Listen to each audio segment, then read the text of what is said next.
This is how I plan on giving my family financial freedom through doing junk removal. So I built this plan kind of by accident, just by doing junk removal over the past almost 2 years.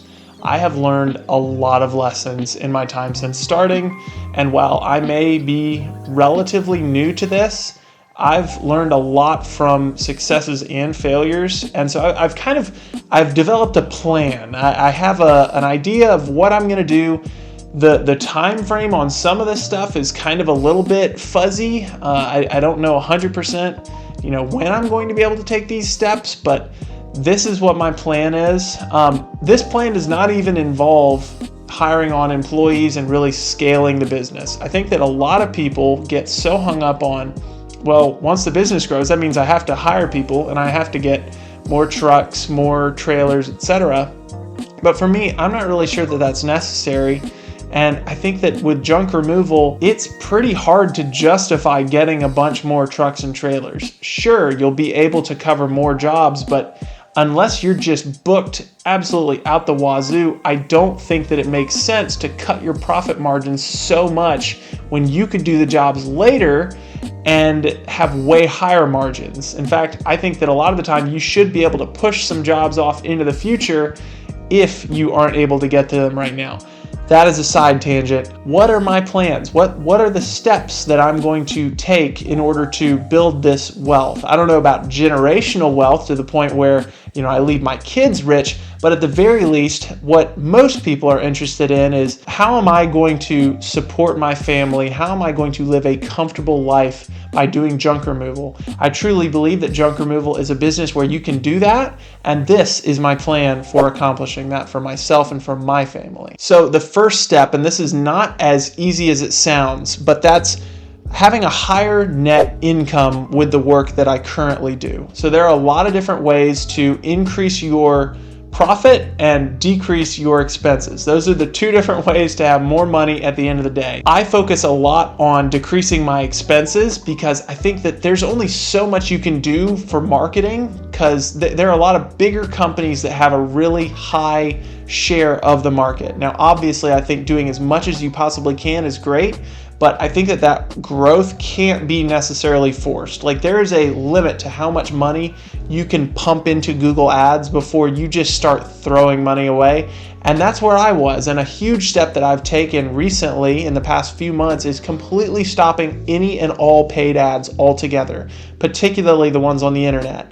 What I do now is I use yard signs, I do door hangers, and then a whole lot of word of mouth stuff, a whole lot of talking to people, asking people questions, leaving my truck and trailer places so that people can ask questions about those, because those are like gigantic moving billboards for people. Another aspect, in addition to customer acquisition, making that better, is scrap metal payouts. So one thing that I've really figured out, and this actually, it extends from scrap metal to donations to just finding various different recycling centers.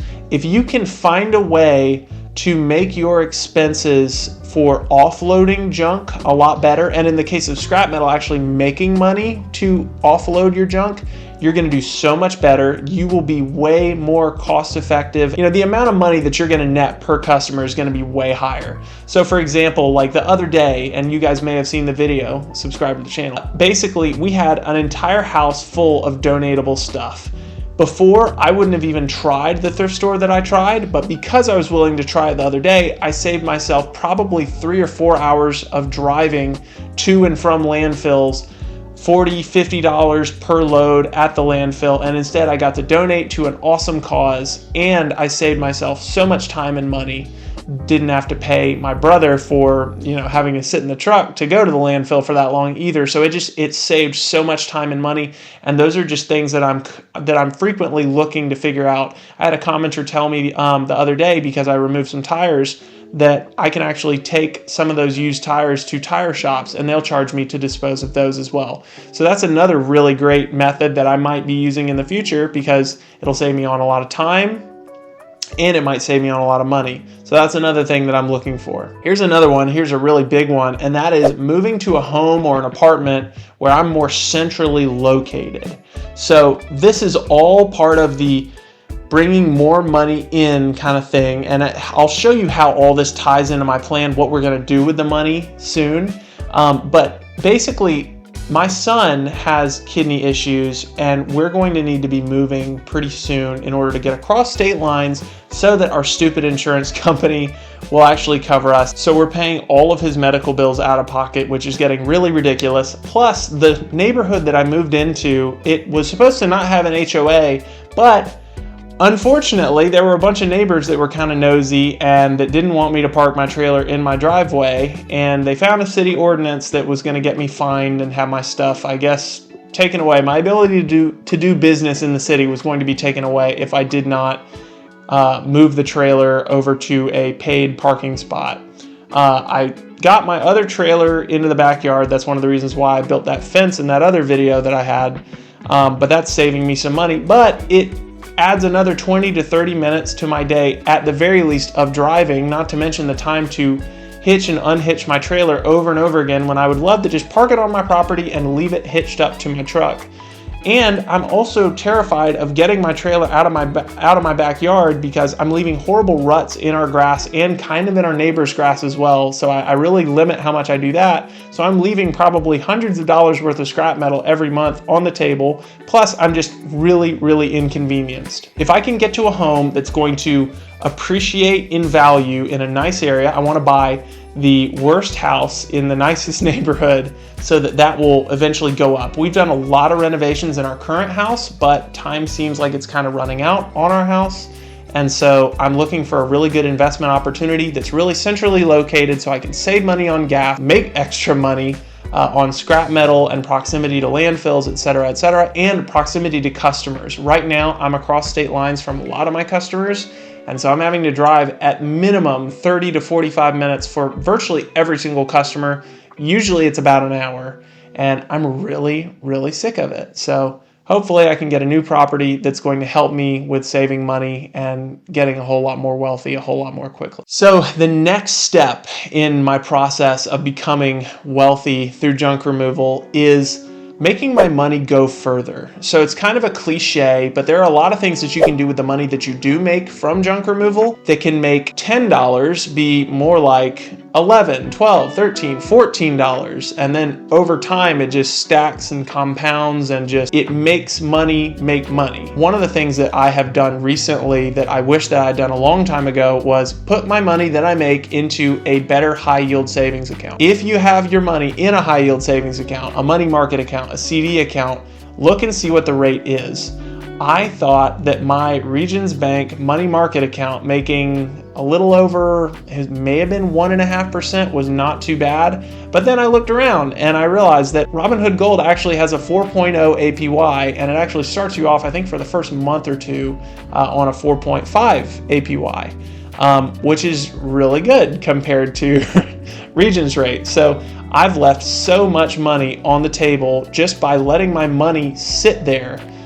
With the rate of inflation, with interest rates for different things that I have loans on, I was losing so much money by just letting it sit in an account with 1.5% interest. And before that, I had it just basically sitting in a regular savings account, which was like 0.001% interest rate, which is just an absolute scam. So I already mentioned that I want to buy a home in the nicest neighborhood for the cheapest price that fits all of my needs. That's going to be something that's going to be huge in establishing and building a better net worth. This house that I'm currently in back in 2020, I believe was selling for $100,000 to $150,000 less than what we actually purchased the house for. My parents' house, when they purchased it, was about $260,000, and now it's worth almost $1 million. And I mean, they bought the house in the early 2000s, but let me tell you that the house that you buy will really work to fight inflation, and if you get into a really nice area, it might be your greatest investment tool. Another thing that I can do, and this is a page out of Dave Ramsey's book, invest in the thing with the highest interest rate that you have. So whether that be an investment that you can get into, if you think you can invest in an index fund and get 8 to 10% on the stock market per year, that's a great thing to invest in. But let's say that you have a 14% interest rate on your truck. go ahead and put every ounce of extra money into that truck, because you are going to lose money investing that money into something else that you could be putting into your truck. The truck is going to basically guarantee that you get a 14% return on your money if you put money down on that. I paid off my truck recently because it had a 14% interest rate, and no amount of money that I put into stocks or into anything was going to gain me money by leaving a bunch of money owed on a 14% interest rate. Penny saved is a penny earned. And then the last part of this step is basically just letting my money compound. Once we get our new house and we have our savings established, I just want to store and store and store more and more money in there from my jobs. All of my gross income pre-tax I'm putting in there, and then that might actually help me a lot with paying off my taxes at the end of the year, because I'll have that extra 4%. If you put $30,000 into a 4.0 APY account, you'll get $100 a month. For every $30,000 you have in an account, that's going to be $100 a month that they are going to pay you. If my calculations are correct, which they might not be, check me in the comments. So the third and final step that I'm taking to become wealthy is establishing other streams of income. And that includes things like scrap metal. That's a really big one that I think that I'm kind of obsessed with, even though I know nothing about it, and you guys constantly find things that I could do better, which keep commenting those things, because I am learning slowly but surely. The big thing that I make a lot of secondary income from is selling the items that I get at jobs. So we recently did a little apartment clean out where someone was getting rid of a KitchenAid mixer that had been not even really taken out of the box yet, and it was in a really cute color according to my wife. And so we listed it on Facebook Marketplace and we sold it for $300. I kid you not, about 2 days after we listed it. And I'm just stunned at the things that people get rid of on a daily basis. It's one of the coolest things about my job. We just come across really cool stuff every day. Pretty much half the stuff in my house is stuff that I got from junk removal jobs. And so I'm really thankful for it. And it's a tremendous side hustle for us. I mean, there are definitely a lot of months where we make an extra $500 to $1,000 selling things on the side. And really, honestly, if we went harder after it and dedicated more time to it, we could probably make more. In addition to scrap metal and in addition to reselling things, one of my favorite side hustles is becoming YouTube. So I know that there are other YouTubers that make a decent amount of money just from broadcasting themselves, like the old slogan used to be, on YouTube and the things that they do. It definitely takes up a lot of extra time of my day, vlogging things, recording things, and talking to you guys, but I absolutely love it. And it's something that I would love to do even if I wasn't paid to do it. But because of how busy I am, I want there to be some kind of end goal. So if I can make just a little bit of side income, and you guys don't have to do literally anything. If you just subscribe to the channel, leave a like, comment, subscribe, all that different stuff. I said subscribe twice. It really helps out the algorithm, pushes these videos out to more people, and the more people that watch the video, they don't have to do anything. You don't have to give me anything. You don't have to do anything except for watch my content, and it helps my family to pay our bills. So where do I see myself in the next 5 to 10 years? I don't really know. I am hoping to be able to put an extra $500 to $1,000 towards my house payment every single month. Is that realistic? I don't know. There are medical bills. My son went to the emergency room a few months back and now they want $2,700 for it. And that's after the insurance paid half of it. Everything is so expensive nowadays that pretty much any time you think that you're getting ahead, someone is there with their hand out wanting money.